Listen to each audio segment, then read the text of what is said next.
que nos presenta la vida paso a paso. A mis amigos les Queridos amigos de Radio San Borja, continuamos con nuestro programa La Hora de la Integración. En esta oportunidad nos acompaña don José María Salcedo de la Torre, más conocido en el mundo artístico y periodístico como Chema Salcedo. Para nosotros realmente es un honor tenerte acá en el programa, Chema. Sabemos de tus múltiples ocupaciones, sabemos que la televisión absorbe mucho, la radio, pero yo creo que siempre hay un tiempito para conversar también con nosotros. Tengo, me llama ahora José o la Rubén. ¿Cómo están ustedes? ¿Cómo está, Chema? Me llama bienvenido. La productora de ustedes, la ágil e insistente señora Ítala. Nadie se puede negar. Ah, por supuesto. Entonces, inmediatamente, ¿cómo no voy a querer venir el domingo a esta radio, a la que ya he venido antes, que es tan sintonizada y tratándose de amigos, pues? Muchísimas gracias por esa diferencia. De ninguna manera puedo faltar. No trabajo tanto como parece tampoco. ¿Por qué? No, porque salgo más de lo que parece. Chema, sí. Quería saber algo. ¿Cuál es tu percepción como periodista sobre una posible integración nacional en una integración latinoamericana? Bueno, la integración nacional... ¿Cómo te puedo decir? Te hago esta pregunta porque... yo sé perfectamente que tú paras viajando por todo el país, sí, estás por todos los sitios, conoces las costumbres, la cultura de cada uno de los sitios, pero ¿es posible una integración? ¿Cómo ve un periodista eso? La integración es posible siempre y cuando se hable con la verdad sobre lo que es cada región. Exacto. Mira lo que ocurre. Yo viajo por razones de trabajo. Exacto. No voy tanto para hacer turismo, sino porque la radio me manda mínimo una vez al mes. Ahora acabo de estar en Trujillo. Y 2 semanas antes había estado en Iquitos, en ambos casos con motivo de la presentación de un último librito que he publicado. ¿Qué ocurre en Lima? Tenemos un estereotipo sobre Trujillo y un estereotipo sobre Iquitos. Entonces, en Lima se dice Trujillo, hay la opinión se divide en 2 partes. La primera parte, que cree que es una ciudad donde todo el mundo está todo el día bailando marinera y tragando, comiendo y cosas así. Y la otra mitad de la población piensa que son delincuentes, rateros, que no se puede ir porque hay un problema de seguridad ciudadana. Entonces, prácticamente, los primeros te dicen, me voy a Trujillo, bandido, te vas a jaranear todo el día, vas a comer, vas a tomar, etcétera, etcétera, porque en Trujillo no se hace otra cosa. Y los segundos te dicen, lleva chaleco antibalas, lleva casco, etcétera. Caricatura. Así es. Nosotros los periodistas, lamentablemente, contribuimos a la caricatura. Iquitos, donde estuve hace 2 semanas para presentar este libro, te vas a Iquitos, ¡uy! Las iquiteñas son ardientes, son terribles, etcétera. Tenemos otro estereotipo. Entonces, trabajamos todos a base de estereotipos, así evidentemente no puede haber integración. Lógico.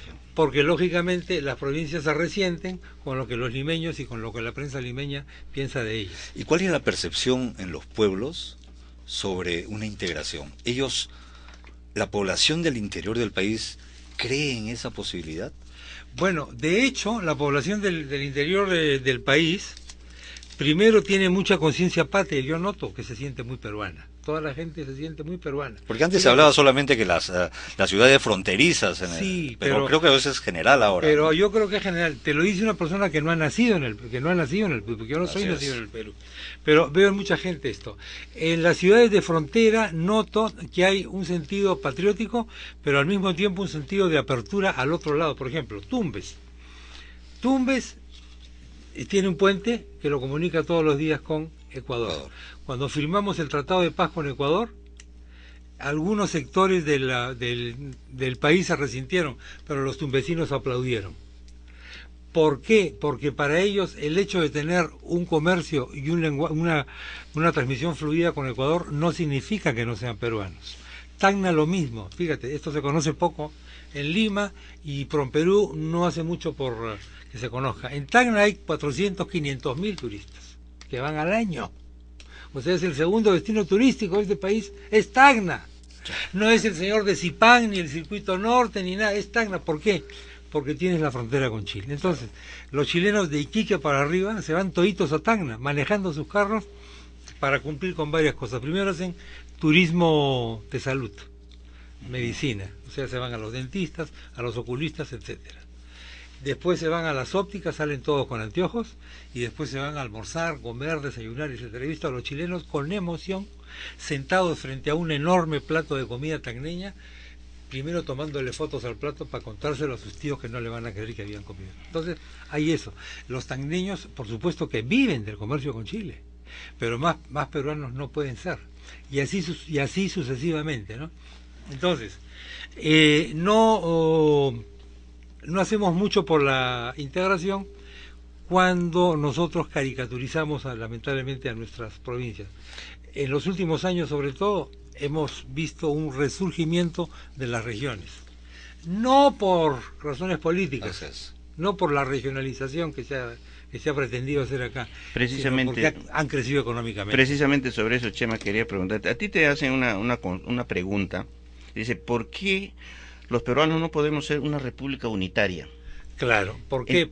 Sí. Entonces tú contestas y dices, porque no somos iguales, lo que acabas de decir, ¿no? Exactamente. Es cierto, porque cada región tiene su particularidad. Sí. Entonces, pero nosotros buscamos pues la integración de todo, porque una república debe ser unitaria. Integración sí, uniformización no. Uh-huh.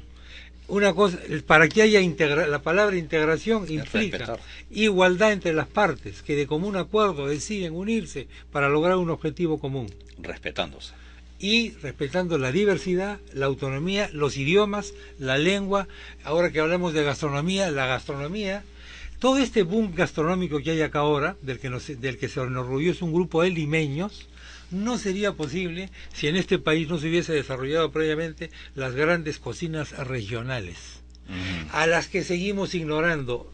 Debo decir que en Iquitos están muy molestos con Prom Perú, porque en ese documental que hacen en ese pueblo de Estados Unidos, de Nebraska, que se llama Perú, no aparece nada de la selva, por favor.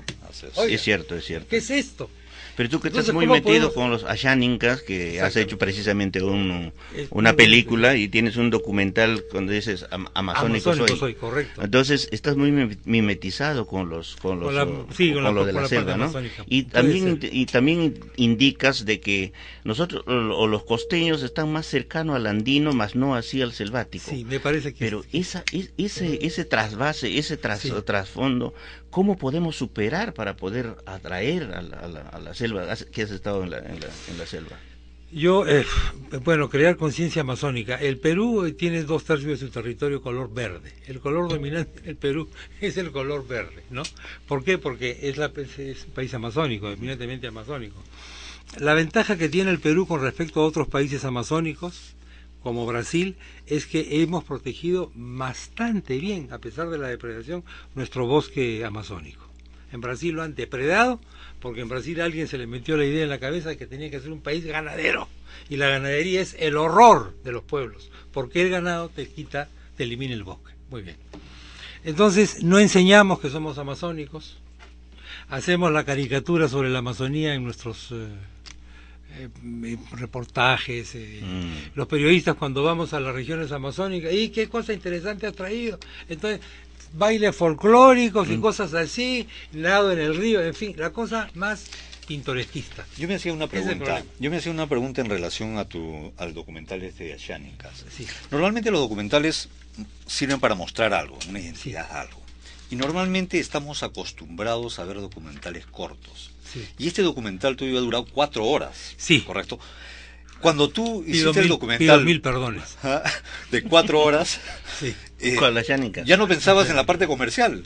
Definitivamente. Yo te digo la verdad. Pero es un documental, además, y no una película eso, ¿no? Bueno, hay de todo un poco. Se me escapó de las manos. Confieso que tuve la suerte de que el Canal 7 lo compró y lo dio en 5 domingos. O sea, hizo 5 programas, ¿no? Y ahora anuncio que va a salir la edición en DVD, ya lo tengo listo, ya lo tengo financiado. Pero efectivamente me sobrepasó. ¿Por qué me sobrepasó, Rubén? Porque fíjate, esto como idea nace hace muchos años. Cuando yo comienzo a escribir la primera parte, la primera historia, digamos, el primer bosquejo, todavía no un guión ni nada, es el año 2005. El año 2006 me voy a una ciudad que se llama Washington D.C., donde queda el BIT, porque me dicen, se acaba de formar una fundación, te están llamando, ya la hiciste, hermano, ya conseguiste la plata. Caramba, me fui, me embarqué, llegué a la sede del BIT, me recibió un señor y trajo al fotógrafo. Y yo, ¿para qué traes el fotógrafo? Para la foto. This is the photo. Entonces era con shake hands, era la da de mano con el fotógrafo. Bueno, dije, ya la hice. Bien, a la semana lo votaron este señor. A la semana lo votaron al señor. Y entonces de ahí comenzó una odisea con mi tarjeta de crédito y con otras cosas para financiar esto que finalmente se pudo terminar recién en el año 2010. Pero sí ha tenido éxito y sí ha calado bastante, pues, ¿no? Porque además la realidad que se muestra en ese documental es algo que sobre todo ellos lo han vivido y que es bueno. Principalmente la lucha con Sendero, ¿no? Claro, y es importante que el resto de la población conozca, porque muchas veces los que estamos acá en Lima un poco que no sabemos, no le tomamos la importancia al interior del país. Cuando nosotros vemos que en el interior del país comienzan a formarse los grupos y reacciones, nosotros decimos, pero ¿por qué reaccionan? Porque realmente no se les está apoyando en nada. Entonces, porque realmente muchos de los políticos no viajan al interior del país, no conocen la realidad, entonces si no conocen pues no pueden hacer absolutamente nada. Y este tipo de películas como Chánicas lo que te hace es mostrar una realidad, mostrar un sufrimiento que ha tenido nuestra población y que se tome conciencia sobre eso y que se conozca además. Pero bueno, vamos a seguir con estos temas.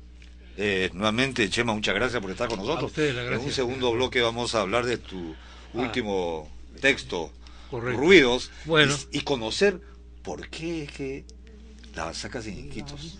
Okay. Con eso y otras cosas regresamos luego a nuestra pausa comercial. Puede con él la más violenta tempestad.